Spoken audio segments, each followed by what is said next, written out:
Então, mais uma vez, né, obrigada pelo convite. E a ideia, então, é falar um pouquinho para vocês sobre o desenvolvimento e caracterização de nanoestruturas para entrega de moléculas ativas.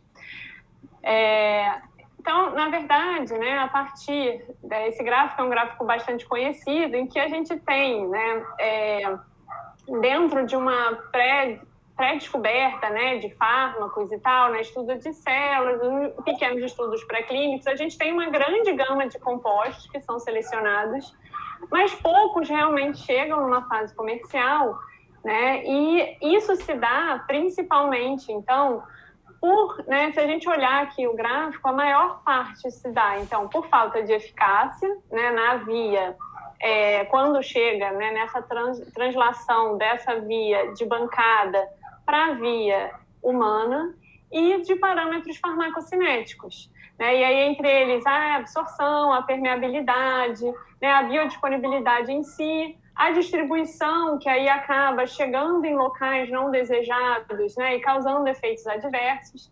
Então, devido a todos esses fatores, né, a indústria farmacêutica encontra problemas reais de como chegar com esse material, com essas novas moléculas que são muitas vezes encontradas como efetivas, né, dentro da pesquisa básica, em uma molécula comercial, né, em um medicamento. E esses problemas, como eu falei, né, lá 39% dessa falta de translacionalidade, digamos assim, se dá por problemas farmacocinéticos, que vão desde uma falta de adesão ao tratamento, né, porque pode ser uma questão de gosto, né, e aí se a gente pensa num público específico como o público pediátrico, né, o gosto amargo impacta muito na adesão dessas crianças ao tratamento. Ou quando tem uma questão de polifarmácia, a dificuldade de ter que se administrar várias medicações, ou até quando tem que tomar muitos comprimidos ao longo do... né, um medicamento tem que tomar muitas vezes ao longo do dia, durante muito tempo, né, então a gente acaba tendo uma dificuldade desse paciente em aderir a esse tratamento. Medicamentos que precisam, seriam melhores se fossem em outra via, então se a gente pensar até agora, né, o Covid é uma doença que acomete e entra, né, pelas vias aéreas e acomete ali o pulmão. Talvez a gente pensar num tratamento pela via pulmonar seria mais efetivo do que pensar num medicamento oral, né, ou um medicamento intravenoso.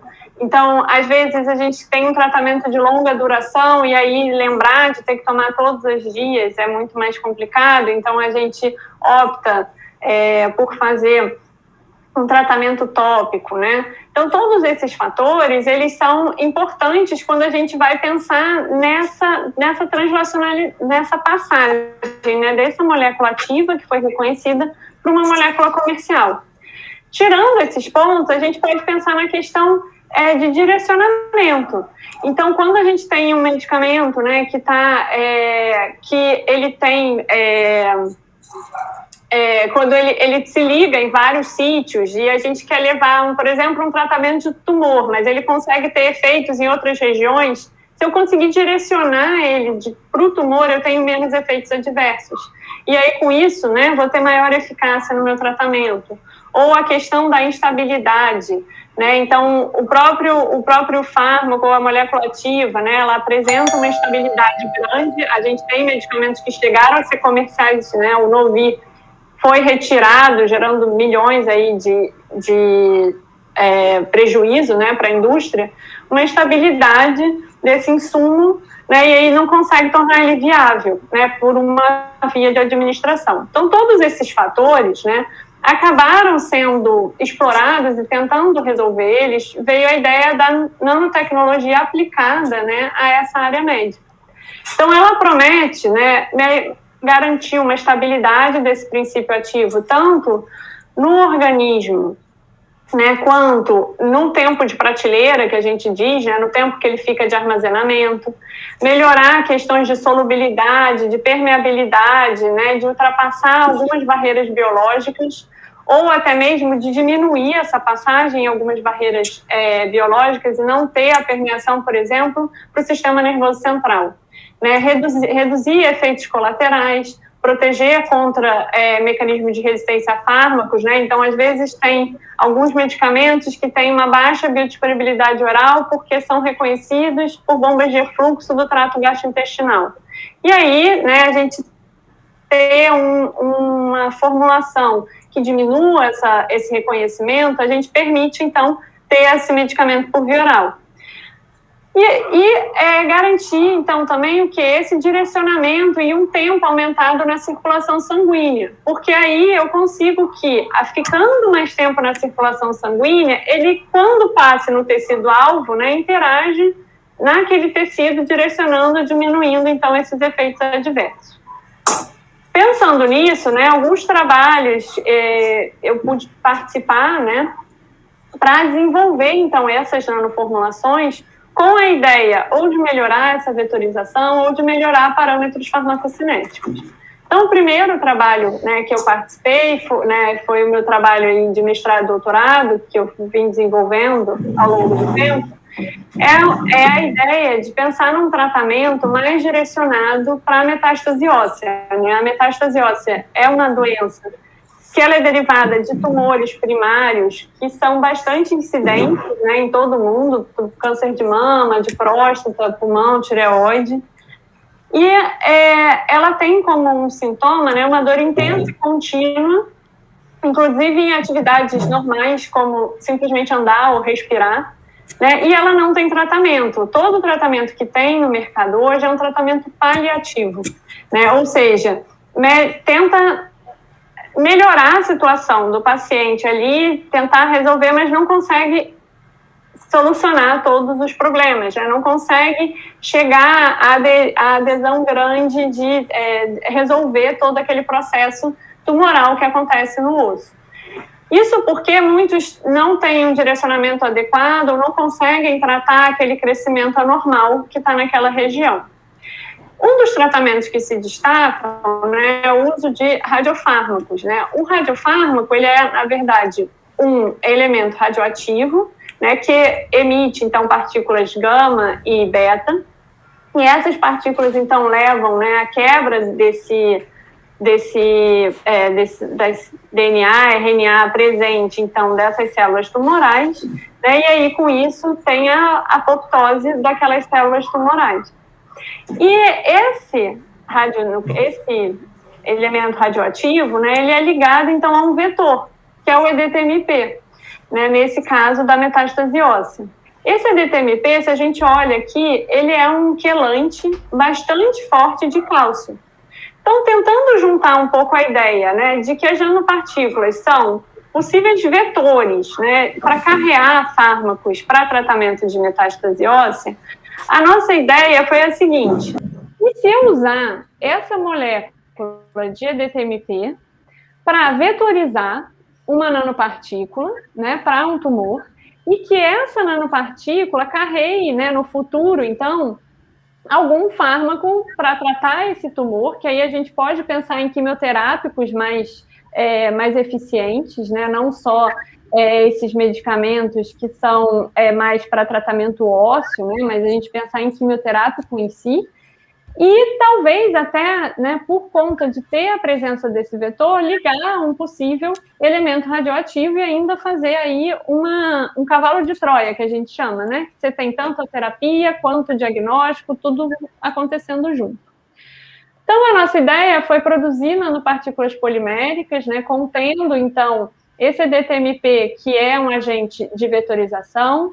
A gente produziu pelo método de dupla emulsão, né, em que a gente tem o polímero solubilizado em um solvente orgânico, ele é colocado junto com uma solução aquosa, né, contendo, então, agente de vetorização, tem um processo de sonicação, e aí, então, a gente forma, né, gotículas de água numa solução orgânica, que contém um polímero. E aí a gente fez uma segunda emulsão, né, colocando, então, uma solução aquosa com volume maior e faz uma sonicação novamente. Então, passa a ter uma gotícula de água dentro de uma gota, né, de solvente orgânico disperso numa solução aquosa. Então, é uma dupla emulsão, esse processo.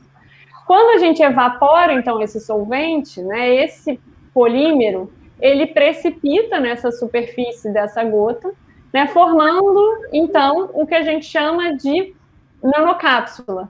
Né, a gente faz a lavagem, então, com ultracentrifugação para tirar esse excesso de tensoativo, né? O tensoativo é importante para exatamente manter essa estrutura em equilíbrio, e aí a gente tem essa estrutura que é um solvente orgânico interno, né, envolto, então, por um polímero disperso em água, né? E aí a gente coloca exemplo, esse é o mundo ideal, né? Mas a gente pode ter várias gotinhas dentro de um única matriz polimérica e etc.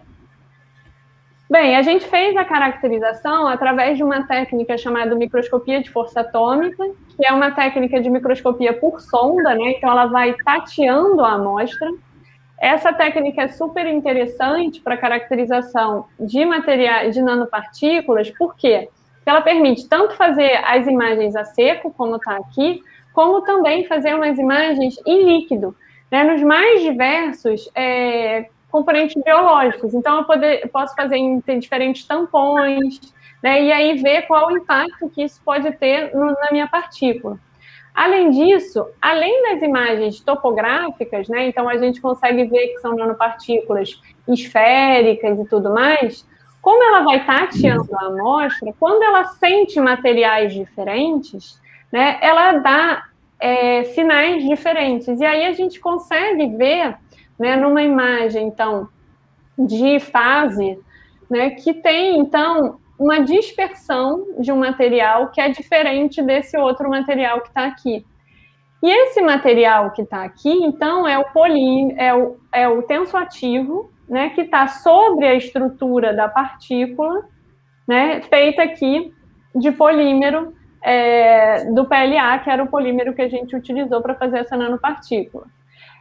Isso é muito legal porque a gente vê como está essa dispersão, se está recobrindo, né? Então, essa partícula como um todo, e a gente consegue aí ver que tem um bom recobrimento. Essa metodologia, né, deu uma dispersão de tamanho aí entre 200 e 600 nanômetros, e aí, então, essas nanopartículas, né, que continham, então, o EDTMP como agente de vetorização, elas foram marcadas com um agente radioativo, que é o tecnécio, né, foram, então, administradas de forma parenteral, né, num rato, em que esse rato, ele não tinha... em que esse rato não tinha... Era só para ver o perfil de distribuição, né, então ele era um rato saudável. E aí a gente fez imagens nos tempos de 30 minutos, 1 hora, 2 horas e 2 horas e meia, pós essa injeção. E depois desse animal, né, e aí essa imagem fica aqui, que a gente consegue ver onde tem, né, essas regiões que estão coloridas, são as regiões que têm a captação do material radioativo, tá? E as regiões, então, que não estão coloridas é onde não tem essa captação desse material. Os animais foram eutanasiados e aí foram retirados esses órgãos para se fazer, então, a quantificação, né, em contador gama desses órgãos.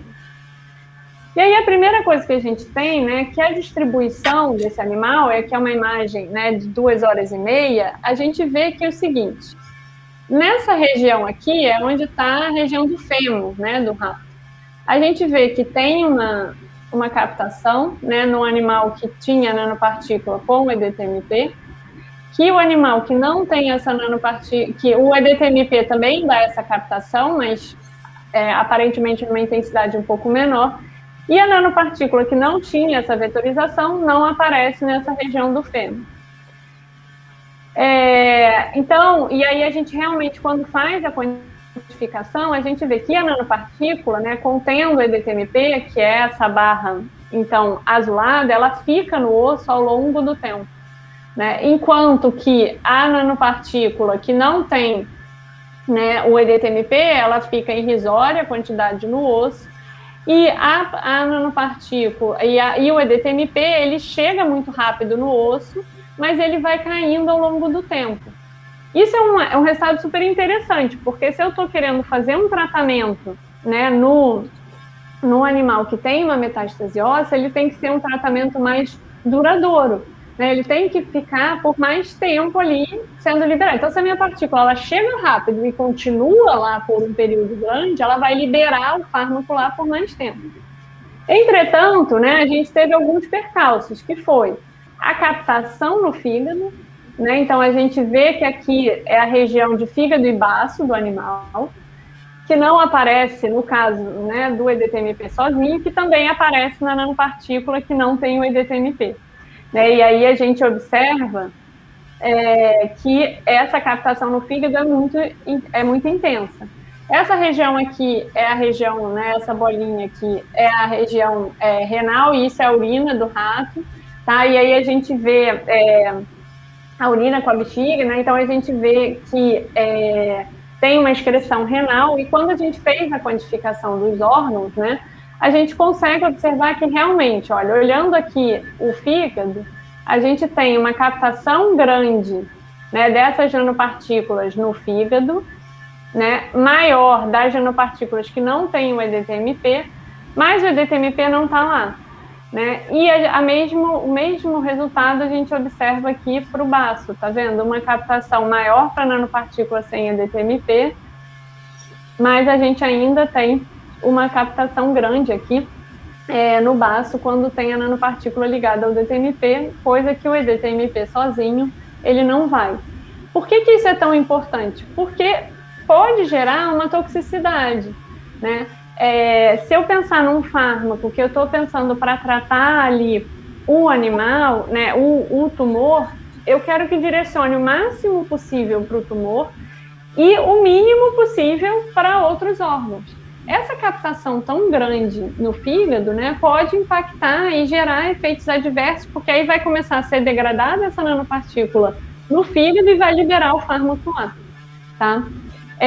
Um ponto que foi importante é que nem o EDTMP sozinho, nem as nanopartículas, elas chegam no cérebro, né? Isso é super relevante quando a gente pensa aí numa questão de possíveis efeitos neurotóxicos. Bem, e aí, né, como eu disse, por que elas estavam sendo tão captadas pelo fígado? A gente tinha uma distribuição de tamanho aí relativamente grande, né, e variava aí entre 200 e 600 nanômetros. Isso poderia ser um problema porque as fenestras ali em fígado e baço, né, existe uma discussão de qual é o tamanho exato, mas né, o ideal é que essas partículas elas fiquem abaixo de 250 nanômetros, né, de tamanho médio, que não era o caso das nossas. E eram partículas feitas de PLA, né, que é um polímero mais hidrofóbico. Né, e essa hidrofobicidade, né, ela faz com que proteínas que estão presentes no plasma, elas consigam se aderir a essa superfície, né, e aí elas formam até duas camadas, que a gente chama dessas camadas de corona, né, e com isso aumenta ainda mais o tamanho. E o reconhecimento, né, pelos órgãos do sistema reticuloendoplasmático. Então, não só o tamanho podia estar impactando nessa captação, mas essa camada de proteínas plasmáticas, né, podia estar aumentando ainda mais esse tamanho e esse reconhecimento. Bem, aí a gente pensou no seguinte, a gente tem que otimizar esse processo de produção, né? Não vai dar para fazer esse processo, eu preciso de partículas menores. E a gente também queria comprovar um pouco de que esse tamanho impacta bastante nesse reconhecimento, né, e nesses possíveis efeitos tóxicos. Então, a gente variou naquele processo de produção, né, o tempo de sonicação e a potência de sonicação para ver qual era o impacto, né, desses parâmetros na produção dessa nanopartícula. E aí, então, a gente fez de novo essa caracterização por microscopia de força atômica, em que a gente obtinha as imagens, né, e a partir dessas imagens a gente quantificava cada uma das partículas. Por que era importante fazer dessa maneira e não pela técnica mais comum, que é a de Dynamic Laser Scattering, né, que é o DLS? Porque essa técnica, né, de DLS, ela conta o raio hidrodinâmico da minha partícula. Então, ela não me dá exatamente o tamanho real, ela me dá do tamanho em suspensão. E, além disso, ela me dá de uma solução diluída da minha partícula. Então, eu podia acabar perdendo extremos. E a minha ideia era não só ver a média dessas nanopartículas, mas essa dispersão, né? Então, eu queria um tamanho e uma dispersão real. E aí a gente fez por microscopia, né? A gente variou aí a potência, né, de sonicação de 55 watts até 150. E aí a gente consegue observar que tem um ponto ótimo de produção, né, que é aí em 60 segundos, tá? E que, desculpa, em 60 watts, não é 60 segundos, desculpa, é em 60 watts, e que a gente tem de 55, né, partículas aí com uma dispersão de tamanho grande, mas que elas têm uma média razoável, e as de 90. E aí depois aumentava de novo esse tamanho, essa dispersão. Quando a gente observa o tempo, né, a gente vê que o tempo tem menos impacto, né, nessa variação da média de tamanho, um pouco mais na dispersão, e aí a gente consegue ver que o quê? Que as partículas ali com 2 minutos, né, a princípio a gente tem a menor dispersão na primeira fase de sonicação, e 2 minutos na segunda também estava bom. Por que não fez 8? 8 estava com uma dispersão menor. Porque 8 a gente começava a ver produtos de degradação, uma estrutura com uma estrutura de superfície degradada. Essa é uma outra vantagem que tem quando a gente faz pela microscopia, porque ao ver a estrutura, né, eu consigo ver esses processos de degradação. Né? Enquanto que o DLS, apesar de dar uma resposta rápida, ele não iria me dar essa informação. E aí a gente selecionou 3 potências, né? Por quê? Porque a gente queria ver se existia, né, só na imagem a gente não conseguia ver 100% de alteração. Então, existia alguma coisa que poderia gerar uma toxicidade? Né? Então, a gente também, pensando naquele fator de hidrofilicidade, né, a gente peguilou essas nanopartículas. Né? Por quê? Porque o polietileno glicol, né, é uma cadeia em que ele tem uma cadeia hidrofílica grande, então ela esconderia a minha partícula esconderia aquela parte hidrofóbica da minha partícula, né? E aí, com isso, talvez diminuindo aquela produção de ligação de proteína na superfície, né? Então, eu daria uma capacidade hidrofílica a ela. Essa colocação, né, desse polietileno glicol, ele foi feito através de uma adsorção simples nessa superfície da partícula. Esse ponto é relevante porque, na verdade, seria um protocolo simplificado e que tem crescido muito na literatura, né? E aí a gente pensou, bem, em vez de eu trabalhar com um polímero que está ligado, né, se eu misturar ali o meu polietileno glicol e ele aderir à superfície, é muito mais simples, porque eu não tenho que fazer uma reação, né? É mais barato, então vamos ver como fica esse processo. E eu tinha aqui as minhas nanopartículas que eu já estava produzindo, né? Eu produzi exatamente igual com o polietileno glicol, né? E aí a gente tem aí uma diminuição das partículas de 55, né? Então ele já impactou, né? Quando eu usava uma potência de 55 watts, ele já diminuiu aí o tamanho, né, médio das minhas partículas e a distribuição. Né? Então, no caso das de PLA, as menores foram de 60 watts, tá vendo? Que tinha 179 e a menor dispersão. No caso das de PEG, as menores, então, foram as que foram produzidas com 55 watts. Né? E aí elas tinham também a menor dispersão. Tá? Mas a gente levou sempre as 3 para serem estudadas. E aí, pensando na questão do AFM, né, que a gente consegue ver aquela distribuição, a gente observou o seguinte: nessas diferentes potências, eu tinha uma distribuição de material, né, que estava bem parecido.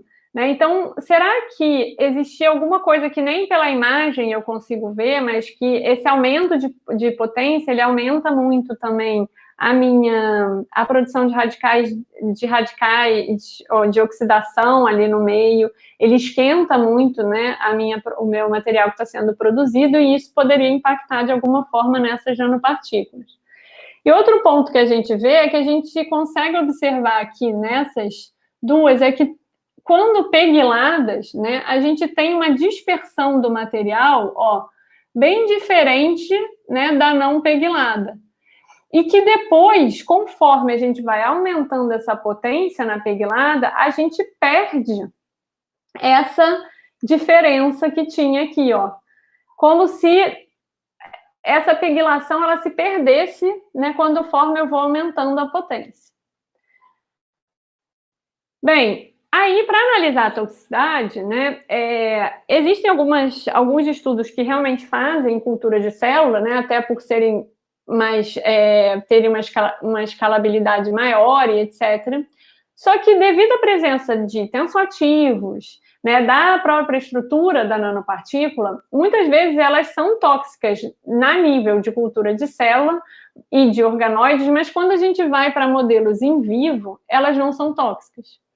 Por quê? Porque existe uma questão da distribuição e da metabolização e de como aquela estrutura, de como lidar com aquela estrutura que precisa dessa estruturação de órgãos. Como essas nanopartículas, né, são produzidas, então, de um polímero que é o PLA, né, que ao ser degradado forma ácido lático. Polietileno glicol, que também ao ser degradado forma etileno glicol, que são materiais que são biocompatíveis. A gente pensou, então, em avançar direto para um modelo um pouco mais complexo, mas que que tem uma boa escalabilidade antes de ir para modelos de rato, por exemplo, né, modelos de mamífero. E aí, então, a gente usou o modelo de peixe-zebra, né, na verdade, de larva de peixe-zebra para avaliar essa toxicidade. Então, como funciona, né? Essa larva, na verdade, quando tem a fecundação, essa larva demora de 3 a 4 dias, né? Eles demoram de 3 a 4 dias para eclodir, né? Então, para sair ali daquela região de dentro do ovo, né? E aí, uma vez que ela sai, né? A gente consegue colocar até 5 larvas numa placa, num poço de 96 poços, né, de uma placa de 96 poços, e consegue acompanhar esse desenvolvimento dessa larva, né, até mais de 7 dias. Por que eu parei em 7 dias? Porque a partir de 7 dias eu tenho que começar a alimentar essa larva. Até 7 dias ela vem a alimentação dela do vitelo que ela, né, produziu durante ali durante seu desenvolvimento.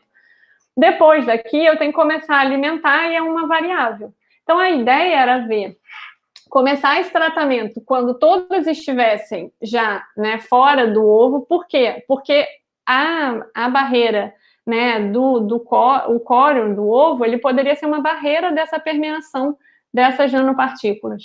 Né, e eu não tinha essa ideia, não era esse o objetivo. Eu queria realmente ver se existia alguma alteração, né, nesse movimento da larva que poderia indicar uma certa neurotoxicidade, se tinha alguma variação, por exemplo, no batimento cardíaco da larva, né? Então, deixa eu ver aqui se eu consigo...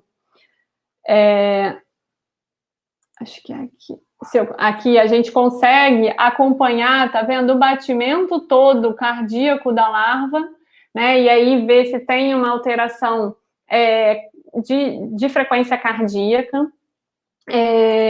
Consegue ver estruturas, por exemplo, aqui, né? É o fígado.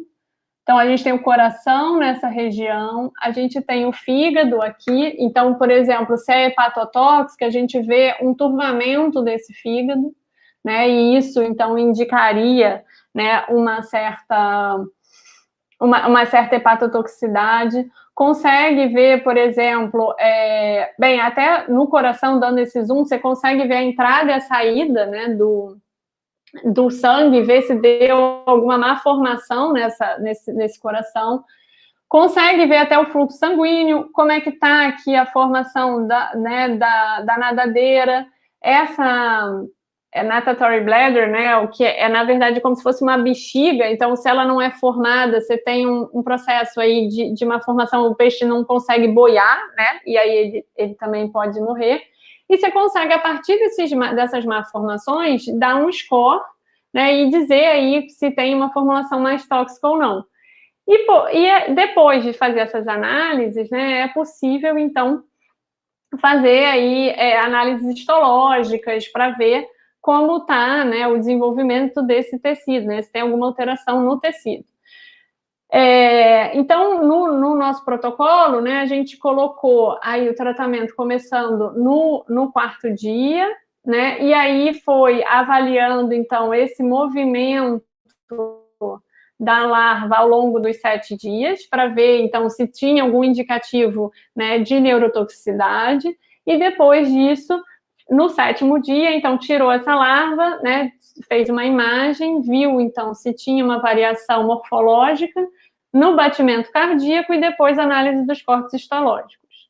Então, a gente analisou 3 concentrações, né, a gente observa que as variações na menor concentração, as nanopartículas, elas não variaram, né, o movimento, não teve uma variação significativa, uma modificação significativa. Em compensação, né, quando a gente dá, por exemplo, o etanol, que ele leva a uma certa depressão nesse movimento, a gente tem aí um aumento, né, em relação ao movimento das nanopartículas que são aí menores, né? As de 60, as que foram produzidas, né, com uma potência de 60 watts, e as que foram produzidas com uma potência de 55, né? Que ela, na verdade, tinha uma dispersão, ela tinha uma população pequena, né? Mas isso não chegou a ser significativo de uma larva que não tinha passado por nenhum tratamento, né? E a mesma coisa aconteceu com essas com uma maior concentração. Então, elas não tiveram uma variação de movimento, não foram neurotóxicas, né? E a gente já esperava, pelo estudo que a gente tinha feito, né, em animal, que elas não atravessavam a barreira hematocefálica. No entanto, né, a gente observa um comportamento totalmente diferente das nanopartículas pegiladas. Né, elas começaram a levar uma certa depressão, né, do sistema nervoso, desse nadar da larva, e essa depressão, né, ela indica aí uma certa... Não chegou a ser significativa para as larvas que estavam... para aquelas que não tinham movimentação... Desculpa, para as larvas que não tinham sido tratadas, né?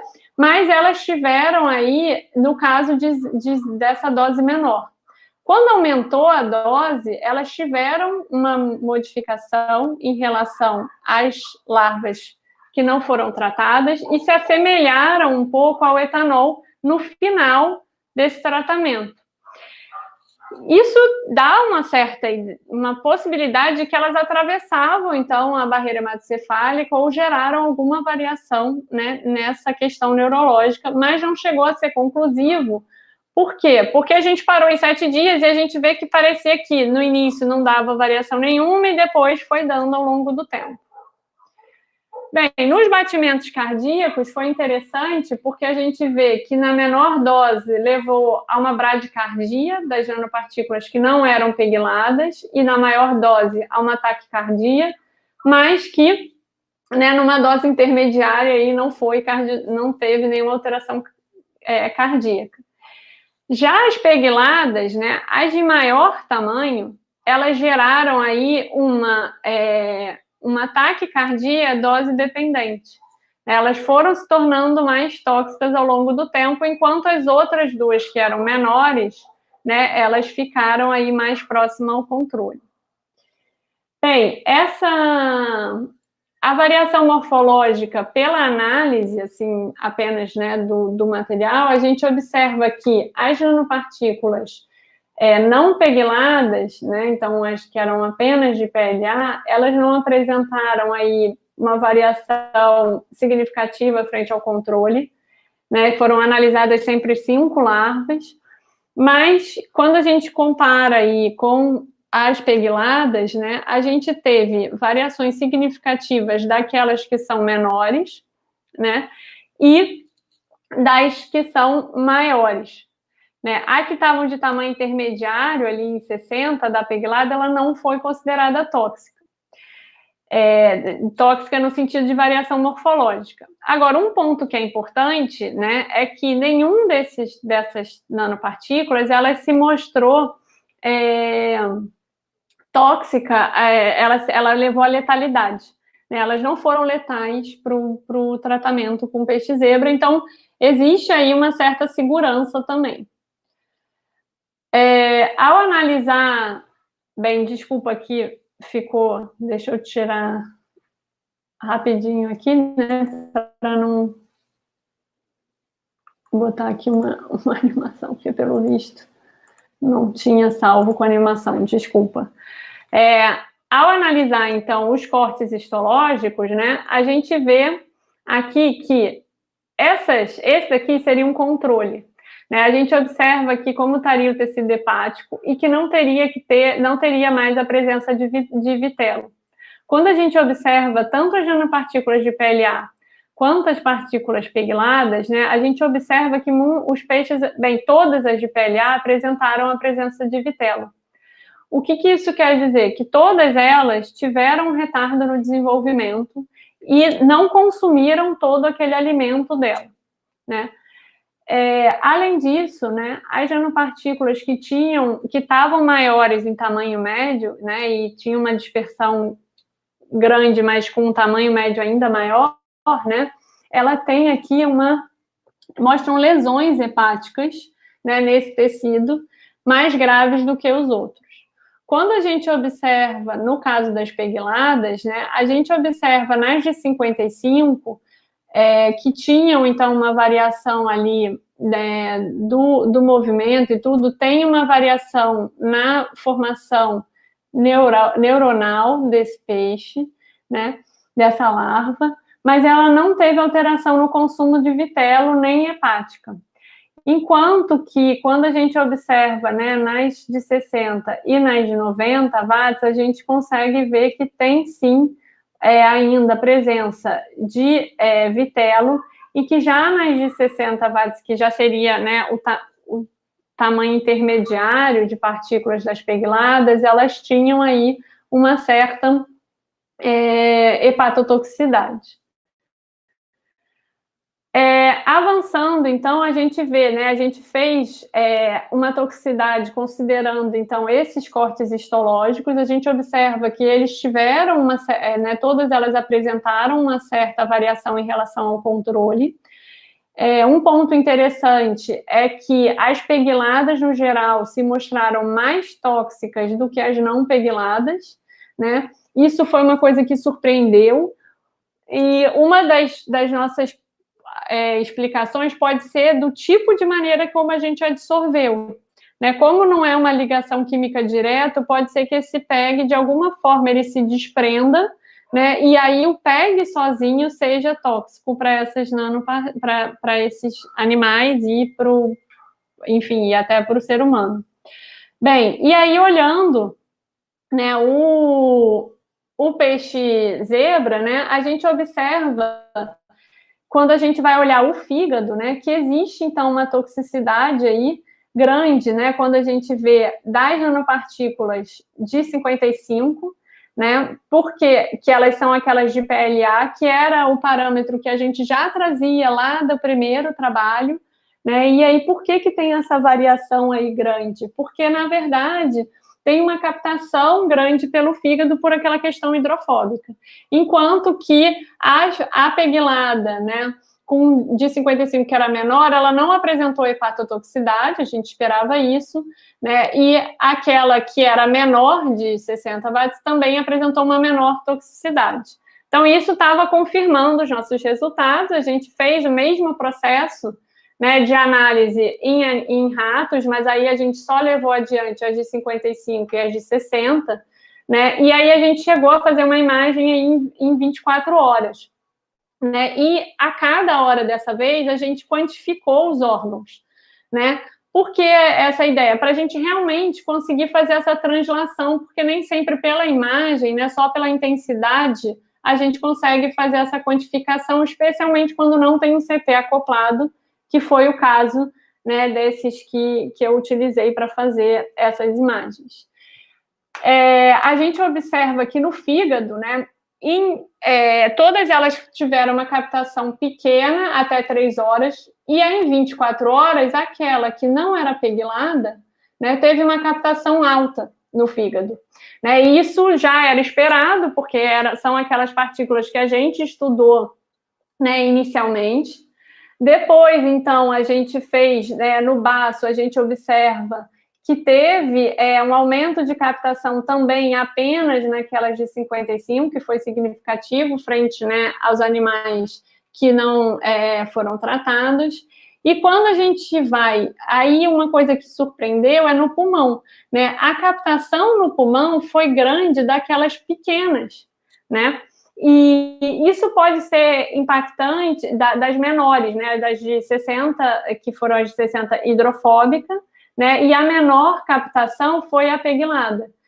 E aí a gente teve o seguinte, realmente, a pegilação, apesar de mostrar uma toxicidade no modelo de peixe-zebra, e até no animal ele apresentar uma certa irritabilidade maior, né, mas isso foi uma questão apenas observacional, né, eu não tive uma quantificação, ele apresentava mais pelo eriçado, ficava mais escondido, né, como se ele também tivesse uma certa dor, ele não apresentar, ela realmente funcionou nessa ideia de não ter essa captação pelo fígado, baço, né, e pelo pulmão, e por nenhum, então, conseguindo aí que ele tivesse uma distribuição aumentada. Então, os nossos próximos passos, né, é exatamente colocar o EDTMP e ver se a gente consegue manter aquela biodistribuição. Uma coisa que foi muito legal é que, apesar do modelo de peixe-zebra ter dado resultados diferentes, né, para a gente, e essa correlação entre o modelo do peixe-zebra e do rato ser ainda uma coisa não tão determinada, não tão final, né, foi um modelo interessante para exatamente começar a se estudar essa toxicidade num modelo um pouco mais complexo, mas mais fácil, né, de manter do que ratos.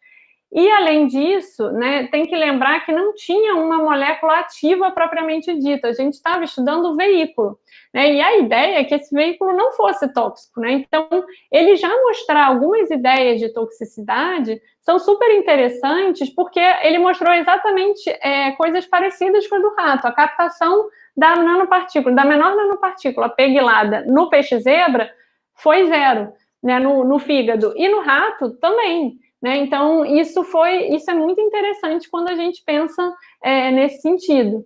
E, através desse trabalho, a gente viu que realmente não é só uma questão de pegilação que influencia nessa captação, né, da hidrofobicidade. A questão do tamanho, né, a gente observa bem quando a gente diminui o tamanho aqui, né, a gente consegue que diminua essa captação no fígado, né, e no baço, apesar de ter aumentado em 24 horas, não chegou a ser significativa, né? Então, a gente conseguiu bons modelos, conseguiu aí comprovar e ter bons modelos nesse sentido, né, e conseguir um veículo mais seguro. Bem, só para trazer algumas outros estudos que a gente tem, que eu participei e venho trabalhando, eu estou trabalhando atualmente com a anfotericina, né, que é uma molécula que ela é utilizada como antifúngico e leishmanicida. É uma molécula que ela tem um caráter anfotérico, né? Então ela tem capacidade de, ela com isso, não tem uma boa absorção por via oral, tá? Ela se degrada no pH do estômago, ela tem uma baixa permeabilidade, ela não solubiliza em água, né? Então ela é uma molécula que ela é anfotérica, só tem formulações parenterais, e a formulação delas, né, são formulações que são de base nanotecnológica, tá? Essas nanopartículas, elas são são de base nanotecnológica e são formulações caras, tá? Então, só que ela é a segunda escolha, né, para o tratamento de leishmaniose e é uma das primeiras escolhas para o caso de tratamento de doenças fúngicas graves, né? Então, essa molécula ela se liga, então, ao ergosterol, né, da membrana de fungos e e de leishmania, e consegue formar poros, alterando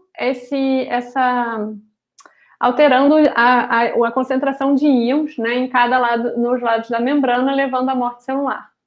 Então, é uma molécula, né, que ela é desafiadora por ser muito instável de trabalhar, ela é instável em luz, calor, oxigênio, tá? É uma molécula que ela não tem essa permeabilidade por via oral e que ela agrega muito facilmente, e quando ela forma esse agregado, eles são extremamente nefrotóxicos, né?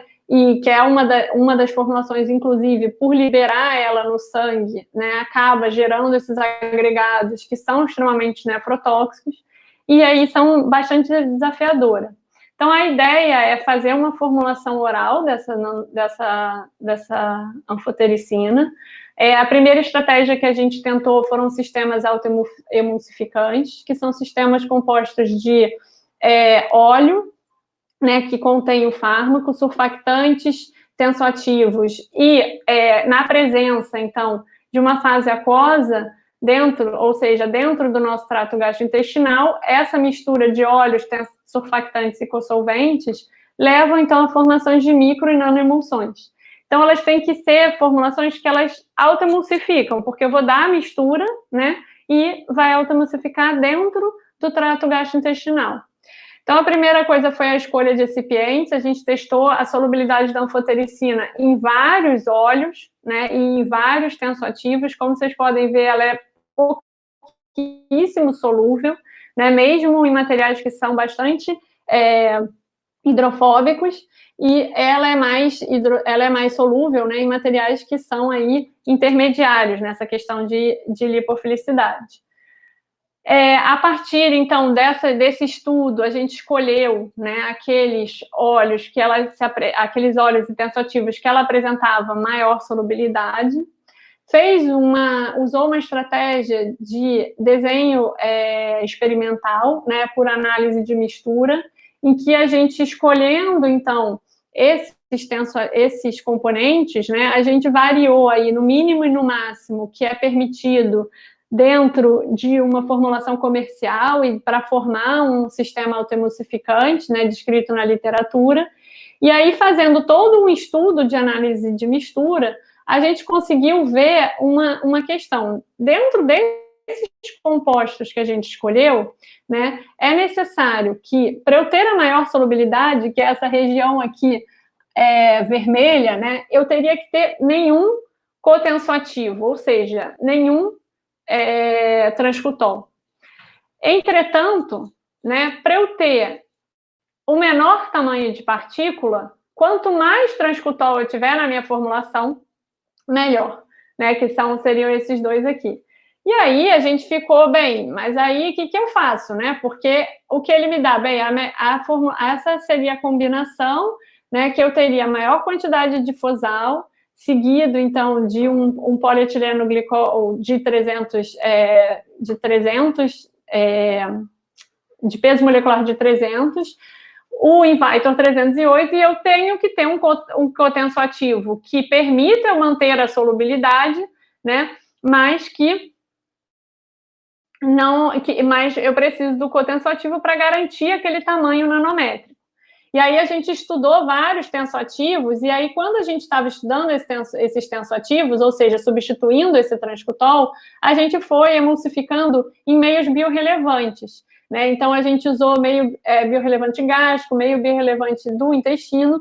Para quê? Para exatamente tentar reproduzir ao máximo o que estava acontecendo no trato gastrointestinal. A gente substituiu, então, o tensoativo pelo SPAM, né?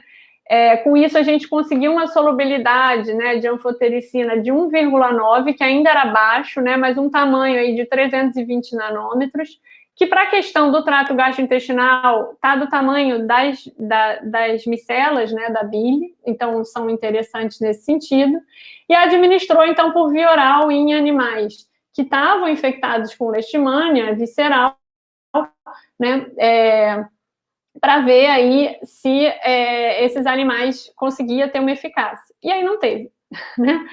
Aí a gente partiu... só para deixar claro, por que eu não fiz um estudo de citotoxicidade? porque a gente até tentou, mas todas as vezes que eu colocava, devido à quantidade que eu tenho de tensoativo, desestruturava todas as células, né? Elas acabavam desgarrando e elas morriam. Então, sem a anfotericina, elas foram extremamente citotóxicas. E quando a gente viu em animal, né, apesar aí da via oral não ter sido eficiente no tratamento, né, a gente teve, os animais não apresentaram nenhum sinal de citotoxicidade, o que foi extremamente relevante para a gente, porque a gente falou, bem, tá vendo? Isso comprova que talvez os modelos de célula não sejam os melhores para analisar nanopartículas. Aí, então, a gente resolveu fazer duas estratégias, né? As nanopartículas poliméricas, que, na verdade, estão sendo estudadas por um aluno que eu estou co-orientando lá na Fiocruz, no mestrado na Fiocruz, e os carreadores lipídicos nanoestruturados, que foi o projeto aqui que eu pedi para a Bolsa PIBIC da Unirio. Né? Então, a ideia desses nanocarreadores lipídicos é colocar lipídios sólidos junto a esses lipídios líquidos, e aí, com isso, né, eu consegui aprisionar a anfotericina aqui dentro. Né? A gente espera que consiga, então, uma quantidade maior de aprisionamento, e por eles serem lipídicos, né, vão conseguir aí uma estabilidade da anfotericina ainda maior. As nanopartículas poliméricas, né, então, como eu falei, é um projeto que eu estou co-orientando, na Fiocruz, o aluno Gabriel, e aí a gente já está usando dois tipos de polímeros, né? Está fazendo pelo método de nanoprecipitação, que é um método mais escalonável, porque basicamente a gente coloca uma solução contendo fármaco, polímero, né? E uma solução de solvente orgânico, pinga então numa solução aquosa com tensoativo, faz uma agitação que não precisa, é uma agitação por agitador magnético, né? E aí leva para o rota para tirar, então, esse excesso, né, de solvente orgânico, e aí a gente conseguiu bons resultados, né, de tamanho de partícula, né, em torno aí de 143 nanômetros delas vazias e de 158, né, as de PCL um pouquinho maior e uma boa eficiência de encapsulação. Esse PDI seria o índice de polidispersão, né, que a gente, quando está abaixo de 0,2, a gente considera bom. A gente escalonou esse processo em 20 vezes, então conseguiu manter o tamanho, né, original, o que foi bastante interessante, né? O PDI aumentou um pouquinho, mas ainda é considerado bom, e a eficiência de encapsulação a gente conseguiu aumentar ainda mais. E aí a gente fez um processo de liofilização, ressuspendeu, conseguiu aí também reproduzir, depois de ressuspenso, elas têm uma tendência a aumentar um pouquinho, né, mas mesmo assim ainda está pouco, um PDI muito bom, né, e conseguiu manter uma quantidade de anfotericina boa, e a gente está, então, agora, mandou para atividade leishmanicida, né, está fazendo em célula primeiro, por quê? Porque como eu sequei, eu consigo tirar, né, lavagem e secagem, eu consigo tirar um pouco desse tensoativo, e vai também fazer esse estudo em animal, né, que ainda não está. Então, a gente está nessa etapa aqui, esses aqui são os futuros, tá? A gente, daquelas sistemas autoemulsificantes, a gente resolveu, então, incorporar, né, num gel de carboximetilcelulose e trocou lá o spam, trocou, então, o polietileno glicol por etanol, que é conhecido como agente permeante de pele, e aí também conseguiu não só colocar no gel de carboximetilcelulose, mas também, né, colocar no Polaxamer 407, num gel de Polaxamer 407, e fez o tratamento, né, de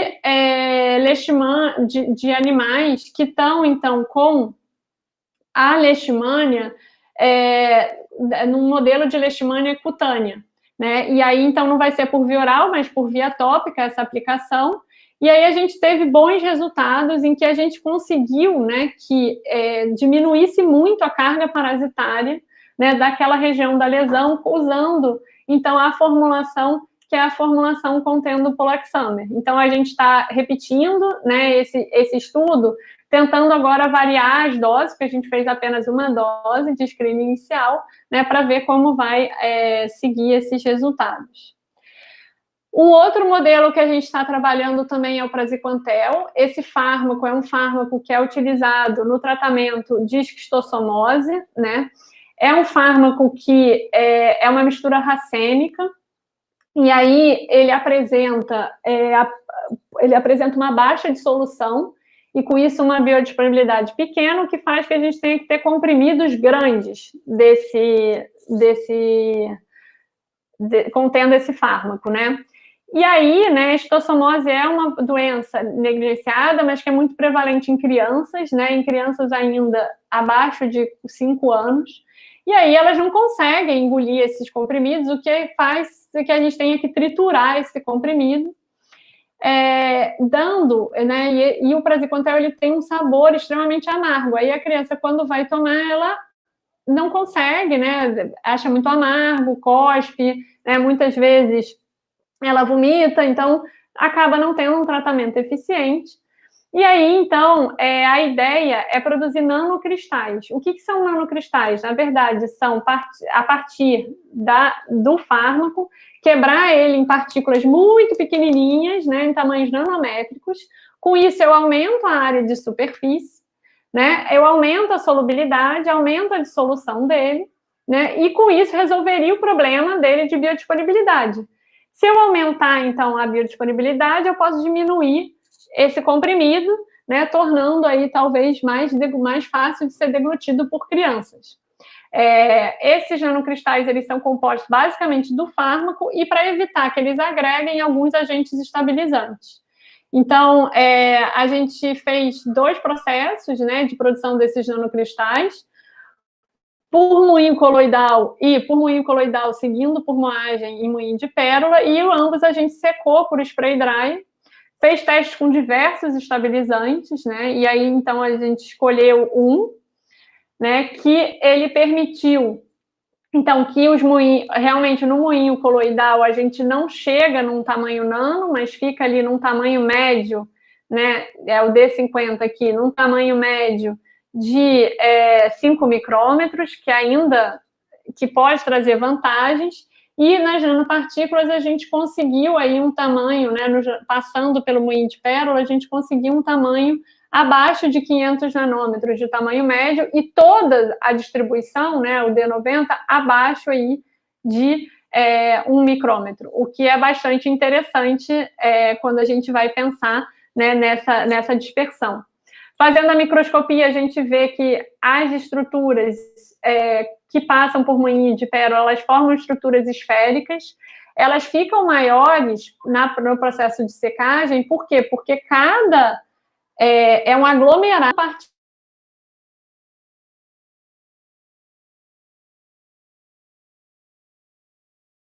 de dispersão, né, a gente vê que eles seguem esse mesmo caminho, né? Então, a gente teve um aumento de dispersão desse material, né, na dissolução, a gente observa que aumentou essa dissolução. Então, o fato de formar esse aglomerado consegue, mesmo assim, que elas se dispersem no meio, né, e aumentem essa solubilidade. E as micropartículas, apesar de estarem ainda maiores, como estão nesse tamanho aí muito limiar, já aumentaram bem essa dissolução, né, que a mistura física. Então, a gente não teve essa melhora, e o praziquantel sozinho está aqui. Então, a gente vê que teve um incremento grande nesse processo de dissolução, né, que a gente espera que se confirme na biodisponibilidade, né? A gente também está fazendo um estudo de farmacocinética, tá, com o pessoal de Juiz de Fora, e desenvolvendo os comprimidos para ver se a gente consegue realmente fazer comprimidos menores. Só também uma curiosidade, a gente fez um teste de palatabilidade, né, desses nanocristais em língua eletrônica, e aí é interessante por quê? Porque o racemato, que é o amargo, né, ele fica, então, num quadrante, né, a língua eletrônica, ela separa por quadrante, e o racemato, que a gente sabe que é amargo, ele fica neste quadrante, enquanto que o L-praziquantel, que é um outro, que é o isômero L, né, do praziquantel, que não tem o gosto amargo a princípio, ele fica nesse quadrante aqui de baixo, E aí, quando a gente olha as nossas formulações, que são essas, né? Essas foram outras formulações testes, mas essa daqui, que foram as formulações que eu mostrei para vocês, a gente vê que está no quadrante do praziquantel, que seria o não amargo. Isso mostra, né, tem um indicativo que, inclusive, esse processo, né, de diminuição da partícula e utilizando esses agentes, eles tiraram um pouco esse gosto amargo. Tá? E, por fim, realmente vai ser o último exemplo, né, que é a encapsulação, então, de RNA silenciadores, né? Então, eu participo de um projeto que é tocado pela professora Ana Paula Nubon, que é de biomanguinhos, em que foram identificados, né, RNA silenciadores para alvos específicos de câncer de mama, né? A partir, então, da construção desses RNA silenciadores, a gente produziu lipossomas, né, para veicular, porque não dá para administrar diretamente, né? Se eu administrar esse RNA no sangue, vão ser degradados. Então, a gente criou lipossomas. Esses lipossomas são uma camada, né? São uma bicamada de fosfolipídio, então ela acaba sendo bastante biocompatível. Elas têm uma carga positiva, esses fosfolipídios, para ajudarem tanto, né, na incorporação desse RNA que tem uma carga negativa, como na interação com a membrana. E ele tem, então, o polietileno glicol ligado nessa superfície, exatamente para diminuir o reconhecimento do sistema imune, tá? Então, a gente construiu esses lipossomas, né? Foram identificados 5 alvos e construídos 5 RNA silenciadores, e aí a gente fez 5 lipossomas diferentes, né? Fez toda uma caracterização de eficiência de encapsulação, então a gente consegue, em média, uma encapsulação de 90%, né, desses RNAs, sendo 40% internamente e 50% adsorvido. Por que ele está adsorvido? Porque ele tem carga, né? Então, a carga a carga positiva está tanto dentro quanto fora, tá? Eles são estáveis ao longo do tempo, né? A gente já tem 71 dias de análise, então a gente vê que os tamanhos dessas nanopartículas, elas não variam, né? Elas variam entre elas um pouco, mas não variam ao longo do tempo para uma mesma partícula, nem a carga de superfície, né? A gente observa que do vazio é muito maior do que a das outras. Por quê? Porque, na verdade, a do vazio ela tem uma carga positiva maior, né? E as outras, por terem essa ligação com o RNA, eu acabo diminuindo essa carga, mas isso não impactou na estabilidade, né, desses lipossomas ao longo do tempo. E aí a gente fez um teste, né, em células tumorais de mama, para ver, então, se conseguia silenciar, né? A gente já testou 2 lipossomas. Então, a gente viu primeiro sem o RNA, para ver qual seria a toxicidade, né? A gente viu que o limite, então, para as que são não pegyladas, seria de 300 nanomolar, enquanto que as que são pegyladas, né, a gente teria aí um limite maior em torno de 400 nanomolar. Quando a gente usou, então, o RNA1, né, a gente vê que a gente teve uma eficiência razoável só de silenciamento, né? A gente teve que usar lá os 300 nanomolar das não pegyladas para apresentar um resultado, e das pegyladas, né, já estava em 400, que já era um limite tóxico. Mas quando a gente usou o RNA2, né, a gente vê que tem uma eficiência aí bastante grande, por exemplo, da não pegylada, que já em torno, né, de 200 nanômetros de silenciamento, e das pegyladas em torno de 300, que estão abaixo dos limites tóxicos, né? E a ideia é realmente também combinar esses lipossomas, então colocar vários carreando, né, diferentes RNAs para ter um tratamento mais eficiente. Então, com isso, né, todos esses trabalhos foram feitos com uma equipe, né, em que eu colaboro. Queria agradecer sempre a todos eles, né, em especial o Dr. Gilberto, que foi, então, o meu orientador, o Dr. Elvésio, que me acolheu lá em Farmanguinhos, que eu trabalhei, né, a professora Ana Paula Nubon, e o pessoal que me ajudou com a parte de peixe zebra, que foi o pessoal na Argentina, todo o apoio financeiro, né, que a gente recebeu para fazer todos esses projetos. E, mais uma vez, agradecer ao convite, né? E eu estou disponível aí para qualquer dúvida. Eu espero não ter estourado muito tempo. Tentei ser o mais sucinta possível. Não. Foi maravilhoso. Nossa. Então, eu queria primeiro parabenizar, Beatriz, pelo trabalho excepcional. Eu acho que para os nossos alunos do programa, você pôde apresentar a relevância da área da farmacologia e da área de nanopartículas, né? Aliás, num mundo, né, num momento onde a gente vive, que profissionais médicos tentaram utilizar, macerar macerar hidroxicloroquina. Pois é, e botar num nebulizador, né? Botar no nebulizador, a gente assistir uma palestra desse nível é bastante elucidativa, né? Para mostrar para as pessoas como a formulação, né, de medicamentos, né? Existe toda uma tecnologia gigantesca e, obviamente, você está apresentando sua linha de pesquisa, mas existe toda uma tecnologia, existe todo um conhecimento que não é simplesmente você pegar de qualquer jeito e administrar. Então, já fica, né? Na verdade, e mais do que isso, o trabalho é excepcional, mostra a importância, então é importante ir para os alunos. Eu tenho já várias perguntas. São perguntas talvez mais não tanto, né, não tão específicas, né? São perguntas de quem ignora alguns dos conceitos que você acabou apresentando nos seus dados, tá? Mas eu quero sempre abrir para as perguntas no chat. Né? Claro. Então, a Carmen está falando, olha, parabéns pela excelente palestra. Obrigada, gente. Não sei se o Luiz tem alguma pergunta do YouTube. Eu vou fazer, então, antes de alguma coisa pipocar no YouTube. Alguém ligou o áudio? Sei. Eu. Carmen, pode falar. Eu quero agradecer a você pela excelente palestra, já botei ali no chat para ficar marcado, mas o lipossoma que leva o RNA da vacina da Pfizer, né? É exatamente isso, né? É uma bolotinha de lipídio. É uma nanopartícula que se incorpora ali na membrana e leva o RNA viral para dentro do...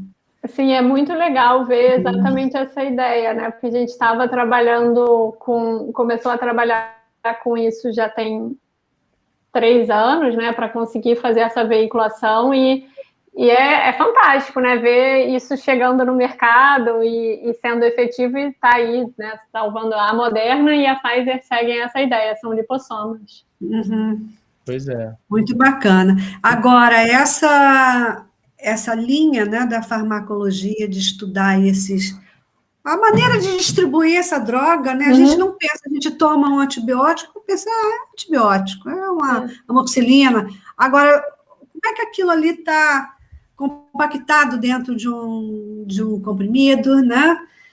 Os medicamentos que são em cápsula, cada um tem o seu jeito próprio, né? Para ter uma biodisponibilidade mais adequada ao organismo. Exato.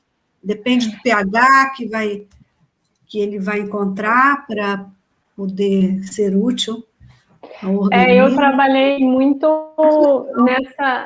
eu fiquei muito nessa linha, né, entre a farmacotécnica, que a gente diz que é exatamente o desenho dessa formulação, e a ideia da farmacologia nessa farmacocinética, né? Então, que é assim, conseguir que chegue o suficiente no local de ação.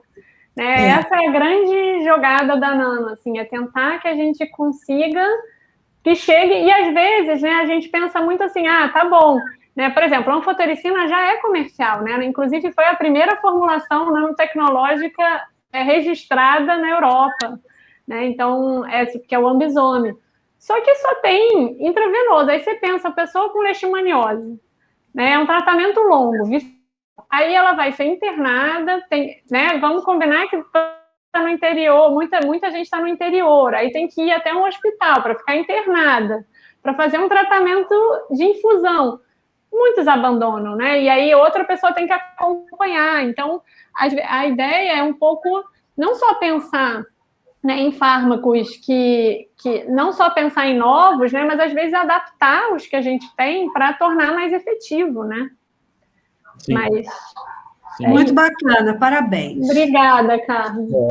Os alunos aqui, a Letícia, a Roberta, olha, a Roberta falando, amei, quero assistir de novo. É no que YouTube. bom, Roberto, se você quiser, pode mandar e-mail, entrar contato, a gente pode conversar. Maravilha. Olha, começando pelas curiosidades, tá, Beatriz? Cara, eu não conhecia a língua eletrônica. É muito legal, é da Embrapa essa. E essa da Embrapa é super legal porque eles construíram lá. Então é tecnologia brasileira e validada e tal. Já é o segundo trabalho que a gente faz com eles. Que maneiro! Isso, nossa, eu nunca tinha ouvido falar. Língua eletrônica, essa eu registrei. Eles não conseguem te dizer o sabor, né? Eu não vou te dizer, tem gosto de morango, mas não. A gente consegue ver se mudou, né? Isso já é um grande... Porque realmente, imagina, fazer teste de palatabilidade em criança, né? Quem vai voluntariar seu próprio filho? Não vai. Ô, Beatriz, claro. Ele distingue amargo de doce? Ele é capaz distingue o amargo de doce, mas o que você pode fazer é colocar assim, várias amostras que são amargas e várias amostras que são doce e ver em que quadrante elas caem. Em que quadrante ela se encaixa. E aí você compara. Então, assim, ele não diz assim, é amargo, né? Mas se você colocar coisas que sabidamente são amargas e caem no mesmo quadrante... A chance de ser amarga é A chance de ser amarga é pequena, entendeu? Tá. Isso. Mas vem cá, a língua é cheia de receptores, né? Para o paladar. Papilas diferentes, então tem mais, dependendo da localização dessas papilas, você vai sentir mais o amargo, mais... Não, com certeza é muito mais complexo. Eu acho assim, não substitui um teste de palatabilidade, tá? Não acho que venha a ser isso. O que ela faz é um pouco te ajudar nesse screening inicial de formulação. Porque se você testa uma coisa que cai no mesmo lugar, né, a chance daquilo não ter tido variação de sabor é enorme. Né? Então, isso te dá uma ideia de seleção dentro daquelas formulações que você pode seguir. Tanto que eu mostrei lá, tinha 2 formulações que caíram ainda num quadrante do amargo. Então, aquelas a gente... Não é que a gente desistiu delas para sempre, mas assim, se eu tenho outras que estão me indicando que tem mais chance de dar certo, ela te ajuda um pouco nessa seleção. Essa língua é nanotecnologia também, mas é uma de nanoeletrônica, né? Que aí é muito mais avançado do que a gente está em qualquer outra área de nano, né? O celular de todo mundo. Mas ela identifica as moléculas por que propriedade delas? Na verdade, você tem um sinal eletrônico. O tipo de sinal eletrônico que interage com a superfície dessas nanos que estão... São nanos tipo de ouro, de cobre, que estão nessa superfície. Sim. Agora, assim, eu não conheço todos os detalhes, né? Porque é colaboração, mas a gente pode até, de repente, convidar o pessoal para falar um pouco do funcionamento. Essa língua eletrônica é interessantíssima. Interessantíssima. Como a Carmen falou, os receptores para os diferentes gostos, eles estão posicionados, organizados morfologicamente na língua. Sim. Então, quando você apresentou a língua eletrônica e os quadrantes, eu até imaginei que eles estivessem reproduzindo de alguma forma, embora os quadrantes ali não estejam reproduzindo a forma como você imagina como está organizado na língua humana. Mas eu pensei, será que eles estão mimetizando de alguma forma? Eu acho que vale super... Assim, na verdade, foi o que eu falei, não é a língua eletrônica... Eu acompanhei o processo, né, de estudo, estudei um pouquinho como funciona, mas não é a minha área, né? Então, mas eu acho que é o pessoal da Embrapa e eles são super abertos à colaboração, super abertos a tudo, sabe? Assim, pessoas fáceis de lidar. Beatriz, uma das primeiras práticas de genética que eu fiz na faculdade, há muitos anos atrás, era a sensibilidade ao PTC, feniltilcarbamida.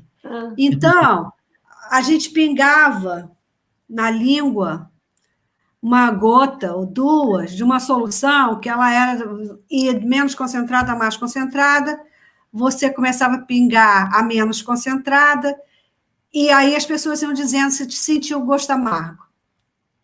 Tinha gente que não sentia nunca o gosto amargo. E tinha gente que sentia na menos concentrada, tá? E isso aí é geneticamente condicionado. Então, a gente fazia lá muito legal. O estudo estatístico de quem sentia, quem tinha mais sensibilidade, quem tinha menos. E gosto tem coisas que... Por que alguém não gosta de cebola, né?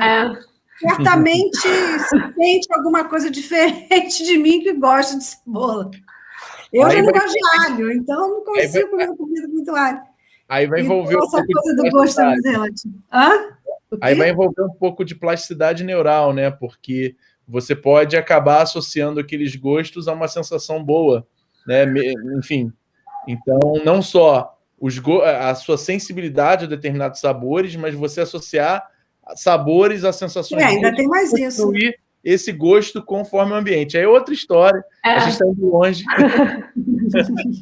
Mas está muito legal isso. Eu só queria comentar, Beatriz, isso chamou muita atenção, né? Agora eu vou fazer algumas perguntas, também muitas curiosidades. Você chegou a comentar quando você compara os modelos, porque você fala, olha, a gente acaba preferindo animais, porque para esse sistema, se você for usar cultura de células, se você for usar ou organoides, enfim, por exemplo, no caso, se você usa tensoativos, esses tensoativos podem ser tóxicos para as células, né? Aí, por exemplo, existem estratégias em cultura de células para você fazer microfluídica, né? Muito mais caro, né? Mas, enfim, você mantém os meios de cultivo circulando. Testar esses tipos de formulações, ainda que em culturas primárias ou organoides, enfim, mas usando sistemas de microfluídica, você não acha que isso poderia minimizar esses problemas? Eu acho que sim, que eles poderiam, mas assim, naquele estudo em particular que eu mostrei, acaba que a gente acaba faz cultura de célula, né? Por exemplo, as poliméricas, como a gente lava excesso de tensoativo, né? E a maioria dos polímeros que a gente usa são polímeros biodegradáveis, né? Então a gente acaba que sempre faz com a nanopartícula contendo fármaco e não contendo fármaco para ver, né? E aí, às vezes, você vê que não tem o fármaco apresentar uma toxicidade, mas é sempre numa concentração maior. Então, acho que sim, que a ideia da microfluídica seria muito boa, né? Assim, nesse sentido, para esses estudos. A questão de uma microemulsão é que ela é, tipo, 50% tensoativo. E ela, entendeu? Ela tem muito tensoativo. E aí acaba que dificulta muito nesses estudos nesse sentido. O outro ponto é que naquele primeiro estudo, particularmente, a gente estava estudando um vetor que não era para ser tóxico, né? Assim, a ideia a gente também queria ver como se dava essa distribuição, né? E aí eu acho que a grande sacada foi que, às vezes, a gente usa sempre rato e tal, e que é mais complexo, né? Que, tanto de custo, mas também até de questões éticas, né? Claro. E que a larva do peixe, ela deu várias respostas, né? E cada vez tem saído mais paper, né? Nesse sentido. Então, que dá. Mas, respondendo à sua pergunta da microfluídica, sim, ela seria possível para talvez resolvesse até estudos assim que a gente gosta muito de tentar fazer estudo de permeação, né? Então, de permeação de barreira hematocefálica, de permeação de caco, e às vezes, não permeou, mas aí você vai olhar, a estrutura está toda degradada por causa da nano, né? Então, talvez se fizesse com um sistema com microfluídica, seria mais interessante nesse sentido. E na verdade você acabou no finalzinho da sua resposta dando gancho para uma outra das minhas perguntas, que é justamente com relação a esses modelos animais, né? Você começou com os camundongos, obviamente, consagrado, enfim, e você acabou partindo para o zebrafish, né? E o que me chama a atenção, ou o que eu pergunto por completo de conhecimento desta área específica você, para a maior parte dos seus dados, vocês não encontraram grandes diferenças, mas ainda assim vocês encontraram. Eu realmente perdi na hora de anotar. Em um aspecto, teve uma toxicidade maior no camundongo. A hepática foi um pouco maior. Isso. A pergunta que eu queria te fazer é o seguinte, considerando os metabolismos diferentes e tudo mais, é claro que a gente sabe qual é a ordem de testes, né? Mas mesmo entre camundongos e primatas, você não... nessa área, essas formulações não encontram diferenças por taxas metabólicas, por características específicas dessas células? É uma pergunta genérica, de novo. Uhum. Porque você encontrou pequenas diferenças entre o zebrafish e o rato, e a resposta. Então, existem... Aí vem aquela questão do grande problema de modelo animal de uma forma geral, né? Porque... você tem um modelo, né? Óbvio que você vai sempre tentando assemelhar, e até me surpreendeu, porque depois eu fui estudar, o batimento cardíaco do zebrafish é mais parecido com o humano do que o do rato. Então, o do camundongo eu tenho certeza que é bem diferente. O do zebrafish eu não sabia. Pois é, e aí isso foi uma coisa que eu falei, nossa, então se é cardiotóxico, em teoria, no zebrafish... Eu acho que é um sistema de screening, né? Eu acho que para o meu eu acabei não conseguindo, talvez, tantas diferenças, porque é isso, era um veículo que a ideia não era ser tóxico desde o início. É muito difícil eu chegar naquela curva de letalidade. Eu teria que usar doses tão altas que nem fazia sentido usar, né? E quando você tem o fármaco, isso você já começa a ver, talvez, num sentido menor, mas o que eu achei que foi interessante é que alguns dos parâmetros que são muito estudados em nano, que é, por exemplo, a captação de fígado, a gente viu coisas parecidas no peixe e no rato. Então, por exemplo, para ver essa captação hepática, né, que é um dos grandes problemas da nano, né, que você tem esse reconhecimento pelo tamanho, pela hidrofobicidade e por todo o resto, ele já te dá um indicativo, né? A questão neuronal também é muito legal, porque, como eu te falei, foi surpreendente, a gente não esperava que gerasse nenhuma irritabilidade no animal, nem nada do gênero, e nos ratos que tomaram as nanopartículas pegyladas, a gente viu nitidamente no dia seguinte que eles estavam acuados, irritados, com o pelo eriçado. E a gente viu uma alteração no peixe-zebra na questão de natação deles, né? Eles tiveram uma diminuição. Então, assim, existe uma correlação, talvez direta, no sentido assim, isso está relacionado à dor. Isso está mais... que tem indicativos, né? Então, para as nanoformulações, o que eu consigo ver até agora é assim... Os testes de célula falham muitas vezes, né? A gente já, mais de uma vez, chegou e célula estava tóxica. Quer ver, aquela formulação que eu botei de CIDs, né? Que eu falei, na via oral não funcionou. Mas os ratos só estavam mal porque estavam com leishmania visceral, né? Então, mas assim, eles não apresentaram nenhum sintoma diferente do controle. Enquanto que para a célula, matou tudo em uma dose mínima, por causa do tensotido. Então, assim, eu acho que a gente tem que adaptar um pouco o que os modelos esperam, né? Mas eu acho que não tem como fugir, né, dos modelos de qualquer maneira. Claro. E acho que como a gente consegue fazer um screening inicial, tendo uma ideia de distribuição, o modelo de peixe-zebra me encantou nesse sentido, assim, eu sei que agora na Fiocruz eles estão montando uma plataforma, eu até falei lá com o pessoal da Farmaco, estou querendo montar uma plataforma aqui no Rio, entendeu?